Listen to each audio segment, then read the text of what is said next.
Hey, welcome back to Honeybee Acres. This is Alicia. I'm Mike. We thought we would, it's the first, well, it's actually the 2nd of July.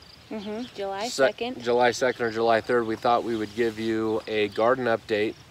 The garden's been in the ground for 3 weeks. 3 weeks. Today. 3 weeks today. Wow.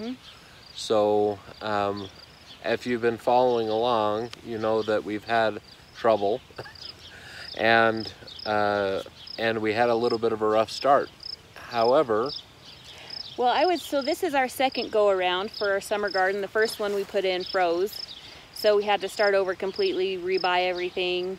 And about a week after we put this second garden in, we noticed we had picked up some kind of a bug. We think it was thrips, and a lot of our plants didn't look like they were doing too great. You could tell they were kind of getting nibbled on and turning kind of yellowish, brownish, kind of crusty. And at that point they were pretty new little plants, so I don't know that it didn't seem like they were big enough and strong enough to handle that. And so we weren't really sure what to do. We did get some ladybugs. The kids were excited to get some ladybugs from the nursery and release them out here, and that was exciting for a night. We released them in the evening, and then by the next morning they were gone. Yeah, they ditched us in our time of need. But so was the thrip, though. Yeah, as far as we can tell, it's still there. Like, I kind of have to keep picking off. It felt like parts of plants. It felt like they were just destroying most of our tomatoes. A lot of the other like squashes and things, they were just all over. And I think right now, really, it's probably 2 weeks later since we did the ladybugs, maybe just a week. It's been been like a week and a half. I think it was a combination of the plants being transplanted from the nursery. That was one. Thrip, which was causing problems with some, and just the shock of everything. And now I feel like pretty much every plant for the most part looks pretty doggone good. Like, we have quite a few that are already fruiting. We have squash, we have peppers, lots of blossoms, lots of everything that should be happening is happening at this point, as far as I'm concerned. Yeah, we are pretty happy at this point, pretty excited. Things seem to be thriving, and so fingers crossed that keeps happening, because I know other things can come in. I know the squash bugs get really bad here, so that's something I'm sure at some point we'll maybe have to contend with. But at this point, things are looking great.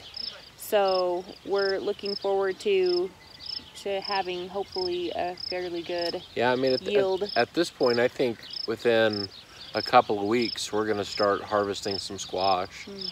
I think that we'll be in the same situation with a lot of peppers. We have a lot of our jalapenos that are already, really we could cut them right now probably, but coming on. I'm kind of debating on whether we should cut everything off just to give the plant more growth. But we're starting in July, which means we have a good 70 days, probably 80 days, I would say, of good hot weather. And then after 80 days, which is kind of the end of the middle of September, things are kind of like March a little bit, where it's usually hot. It's usually hot all the way through part of October. but we could get that occasional frost. We could get that occasional freeze. And so, you know, we want to get a jump here in probably a week and a half, 2 weeks on our fall garden. We're going to do seeds this year, or at least I'd like to do some seeds. And we've never done that before. We've never done so it. That and will so, be... but we want to have the garden to a point where we could harvest, have the fall garden in, and be able to enjoy that. So what have we learned in the last 3 weeks or the last? Well, you know, I think 4 or 5 weeks. I think the biggest thing is when we were first going, I had convinced myself that, you know, we got the fence all up and everything. We actually got the garden in. I was thinking, you know what, we'll get the water system in next year. You know, the fencing and everything was a big project this year. We'll just hand water everything this year, and then we'll do the water system, the drip system next year. She didn't believe me that we'd be able to do that, and she was absolutely right.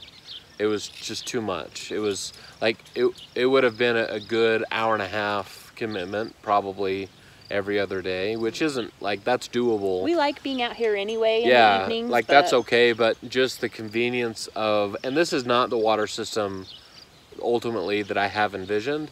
Like, I've got to dig trenches and tap in, and it's going to be a much nicer, not have hoses all over the place.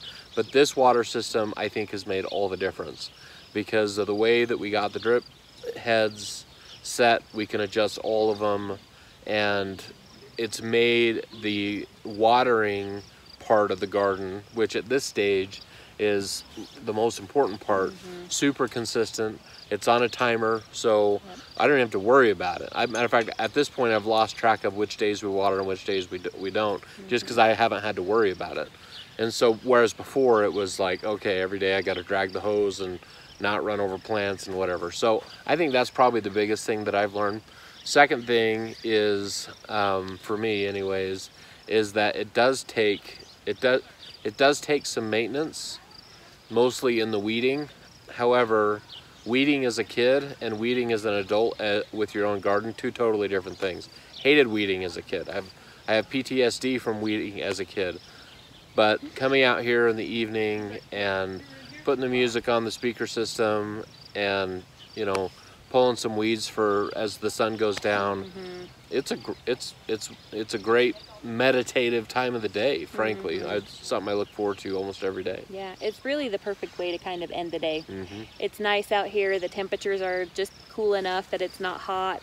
It's beautiful. Our animals are kind of all around. Our kids come out and they hang around and help us too. And it's really like one of my favorite things right now that we do is we come outside and we spend an hour or so out here pulling weeds and just being with our garden.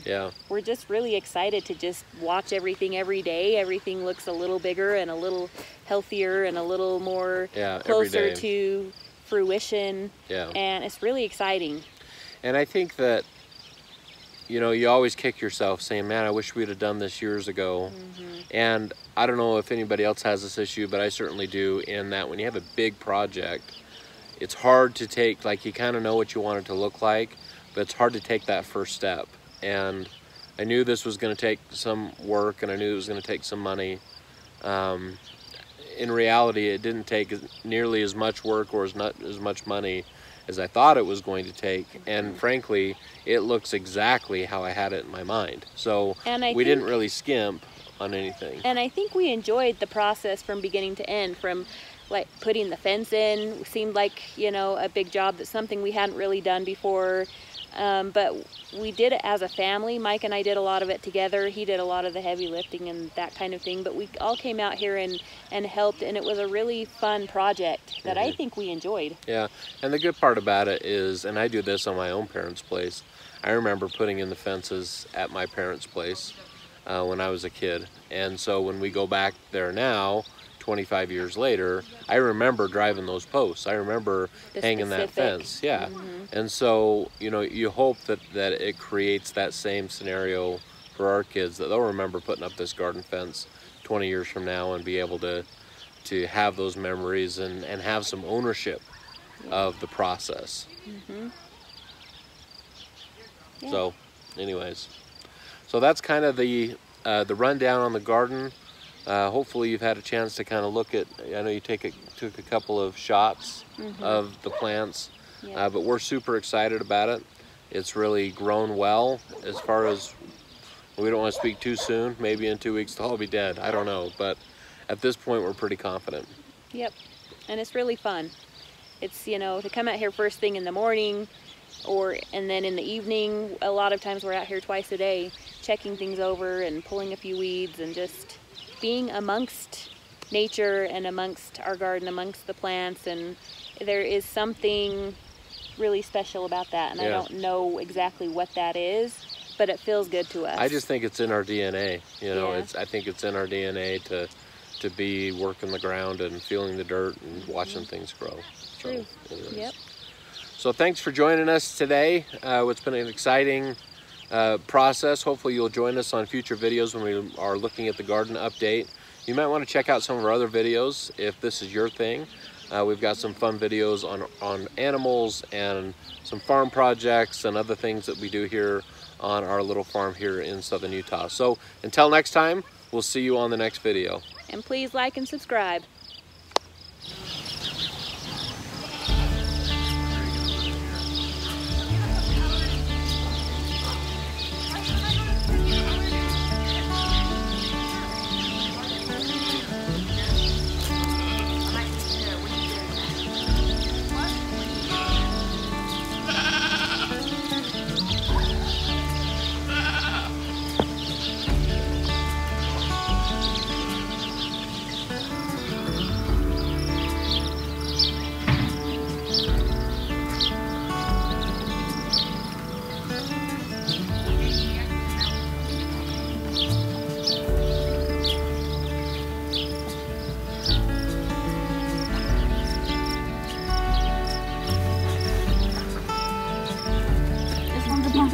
This one right here is called squash.